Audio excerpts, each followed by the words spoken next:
आकाशवाणी नागपूर. राखी भांडेकर आपल्याला ठळक बातम्या देत आहे. आखाती देशात सुरू असलेल्या युद्धाचे परिणाम हळूहळू जाणवण्यास सुरुवात झाली आहे. आता याची झळ पूर्व विदर्भातील राईस मिल उद्योगाला बसली आहे. गोंदिया जिल्ह्याची राईस सिटी अशी ओळख असून मोठ्या प्रमाणात गोंदिया जिल्ह्यात राईस मिल उद्योग आहेत. मात्र या युद्धामुळे आखाती देशात होणारी तांदळाची निर्यात गेल्या 15 दिवसांपासून पूर्णपणे ठप्प झाल्याने राईस मिल उद्योग संकटात आला आहे. तर बाजारपेठेत तांदळाचे दर कोसळल्याने आणि खरीददार नसल्याने व्यापाऱ्यांचे सुद्धा मोठ्या प्रमाणात नुकसान झाले आहे. प्रधानमंत्री सूर्यघर मोफत वीज योजनेची अंमलबजावणी करताना 1 ऑक्टोबर 2025 ते 27 फेब्रुवारी 2026 या कालावधीत प्राप्त अर्जांपैकी 1,08,000 घरांवर सौर ऊर्जा प्रकल्प बसवून महाराष्ट्र राज्याने देशात प्रथम क्रमांक मिळवला आहे, अशी माहिती महावितरणचे अध्यक्ष तथा व्यवस्थापकीय संचालक लोकेश चंद्र यांनी आज दिली. प्रधानमंत्री सूर्यघर मोफत वीज योजनेत घरगुती ग्राहकांना छतावर सौर ऊर्जा निर्मिती प्रकल्प बसवण्यासाठी केंद्र सरकारकडून अनुदान मिळते. छत्रपती शिवाजी महाराजांच्या जीवनकार्याचा गौरव करणारा भव्य आणि अनोखा उपक्रम नागपुरात आयोजित करण्यात आला आहे.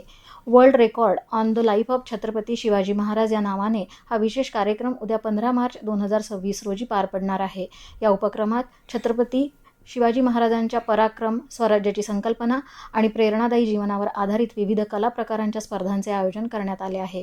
यामध्ये चित्रकला, रांगोळी, नृत्य, वेशभूषा, लावणी, गायन, वादन तसेच किल्ला निर्मिती अशा विविध स्पर्धांचा समावेश आहे. या माध्यमातून सहभागी कलाकार आणि विद्यार्थी छत्रपती शिवाजी महाराजांच्या जीवनातील प्रेरणादायी प्रसंगांचे आकर्षक आणि कलात्मक सादरीकरण करणार आहेत.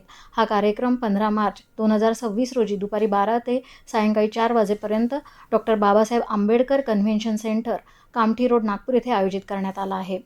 सामान्य जनतेच्या समस्यांचे निराकरण करण्यासाठी आणि शासकीय योजनांचा लाभ एकाच छताखाली मिळवून देण्यासाठी बुलढाणा जिल्ह्यातील अतिदुर्गम भागात असलेल्या लोणार तालुक्यातील हिरडव येथे आज महाराजस्व समाधान शिबिर आयोजित करण्यात आले होते. शासनाच्या विविध योजनांचा लाभ सहजपणे शेवटच्या घटकापर्यंत पोहोचविण्यासाठी राज्य सरकारच्या वतीने छत्रपती शिवाजी महाराजस्व अभियान राबवण्यात येत आहे. या अभियानाचा लाभ ग्रामीण जनतेने घ्यावा, असे आवाहन केंद्रीय आरोग्य आणि कुटुंब कल्याण राज्यमंत्री प्रतापराव जाधव यांनी केले.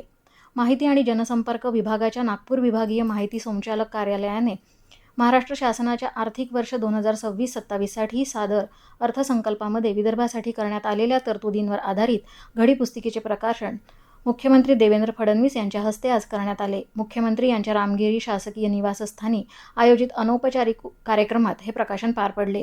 अर्थसंकल्पात विदर्भातील कृषी, आरोग्य, उद्योग, शिक्षण, पायाभूत सुविधा आदींबाबत करण्यात आलेल्या तरतुदींची माहिती वैविध्यपूर्ण ग्राफिक्सद्वारे घडीपुस्तिकेत देण्यात आली आहे. उत्तम रंगसंगती आणि मांडणीमुळे घडीपुस्तिका आकर्षित झाली आहे. विविध शासकीय कार्यालय आणि प्रसार माध्यमांसाठी ही घडीपुस्तिका संदर्भ म्हणून उपयुक्त ठरणार आहे. याबरोबरच हे बातमीपत्र संपलं. यानंतरचं ठळक बातमीपत्र रात्री 8:42 प्रसारित होईल. नमस्कार.